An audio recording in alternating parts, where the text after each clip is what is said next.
This is now a corporate thing. Everybody takes the day off, and you make things out of Legos, and then you talk about the things you made out of Legos. It's basically like if you imagine those same people that you work with again, imagine going to group therapy with those people, listening to their problems, and having them listen to yours, and then playing with toys, right? And it turns out that this Lego stuff is a huge industry in and of itself. There's this sort of bogus, ginned-up brain science that sort of explains how it works using the frontal cortex and the limbic system, but none of it really is true. More than 100,000 people have participated in this nonsense at work without having a choice to opt out. Lego serious play, this is true, is so big that the field has had a schism. There are old believers and new believers who both hate each other, and one side thinks the other guys are selling, snake oil, we're the true guys, and the other one says the same about the others. And if you've seen Life of Brian, it's like the Judean People's Front and the People's Front of Judea, right? And they really hate each other. This is a game called Six Thinking Hats, where there are 6 different crazy colored hats, and you all take turns wearing them and role-playing based on the color of your hat. And the consultants all tell you how much people love this and how transformative it is, but look at those people. They do not look happy, right? I mean, just look at them. They look miserable, right? There's another game where you pass tennis balls around in this sort of fire brigade. There's this massively multiplayer thumb wrestling. All of this is part of a much larger religion, which is called Agile, which you probably have heard of, because this religion has swept the corporate world in the last 5 or 10 years.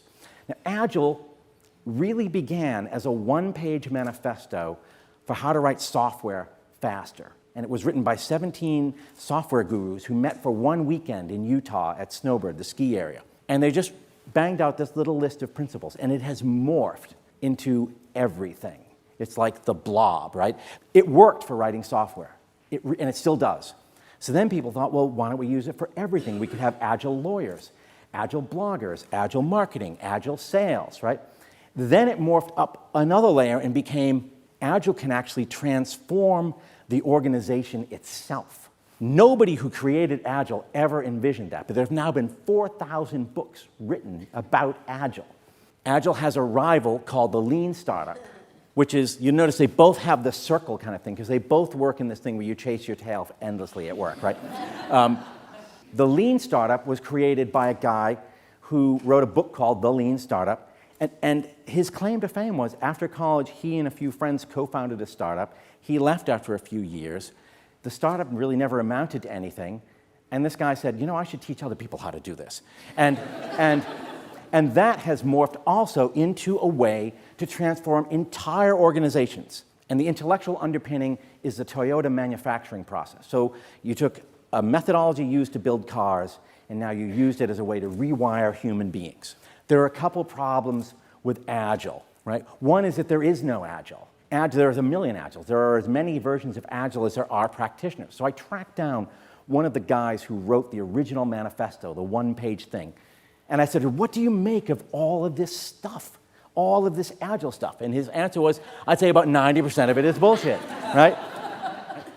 The other problem with Agile is it doesn't work. Almost all Agile implementations fail. Utterly fail, and then have to be mopped up.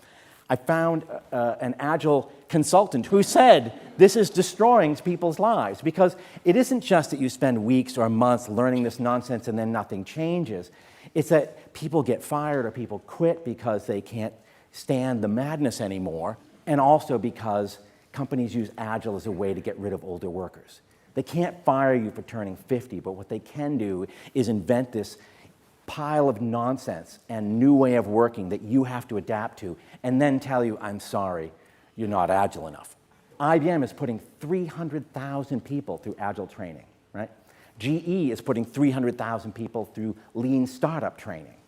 So the question then is, why are they doing it? Partly to get rid of them. IBM is using it as a way to push workers out, but mostly because they're terrified. I visited some big old companies, including Ford, and they are scared to death. They feel like they're facing this existential threat from technology, from Silicon Valley, and that they have to avoid disruption. And the only way to avoid disruption is to copy the disruptors. And they feel, or they've been sold this idea that because the internet exists, Everything about how to run a company for the last 100 years no longer works.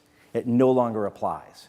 Now, I don't know if people felt this way when television came out or radio or the telephone, but they do about the internet. There's this sort of magical thinking that everything has changed so profoundly that work itself has to change. But then if you ask them, well, then what does work?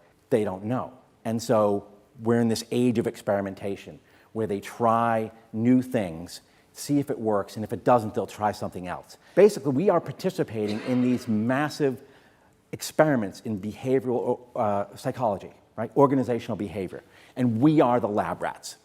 And it's worse because it's inflicted on you by quacks, right? Even the originators of the ideology are quacks, and then it's implemented by people who are 3 steps removed from the quacks.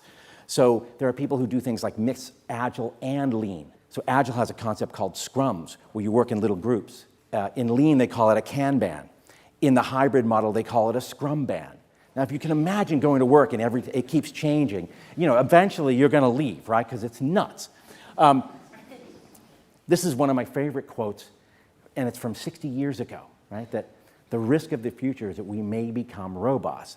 And I feel a lot of people now are experiencing that day to day in their life. Even when you're doing the Lego thing, you're kind of being told, be a good robot, play with the Legos, don't complain, you need to keep this job, you need to fit into the Agile machinery, so stay quiet and just do as you're told. And there's a power dynamic there too.